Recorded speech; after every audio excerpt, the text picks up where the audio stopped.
guys, welcome back to the channel. In this short tutorial, I'll be showing you quick and easy steps to using Costco's new program called Costco Next. So if you weren't already aware of this newly introduced Costco program, it offers even lower wholesale prices. And the way it works is Costco designates some of their most trusted suppliers to the program, which then allows us to directly purchase from those suppliers' websites. Now, if you want to learn more about how this system works, you want to navigate to the top left of Costco's main homepage where it says Costco Next. Once you click on that link, you'll be redirected to the Costco Next webpage, and now you want to locate the top right where it says About. Once you click on About, you can read all about the program.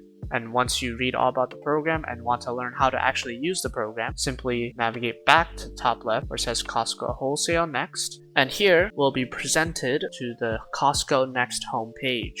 And as we can see, all the different brands that Costco is partnered with is listed below. Now, if you want to make our lives easier, you want to navigate to the top left where it says Brand by Names, and you want to click this down arrow right here. And as you can see, you can filter out by which brands you want to look at. Now, let's say I wanted to look at Body Glove. Simply click on Body Glove, and now here are all the available products that Body Glove sells with Costco. Now there's also another option where you could shop by category. So now click on this down arrow again, and let's say we wanted clothing and accessories. Now, as you can see, here are all the brands that deal with Costco in terms of clothing. Now, if we want to look at, let's say, Bench, you can click on Shop Now. And obviously, you need a Costco membership to actually buy these products, but assuming you do, you simply click on it, and then you'll be able to purchase the product. If you found this video helpful, please consider leaving a like and subscribing, and I hope you save some money. Thanks for watching.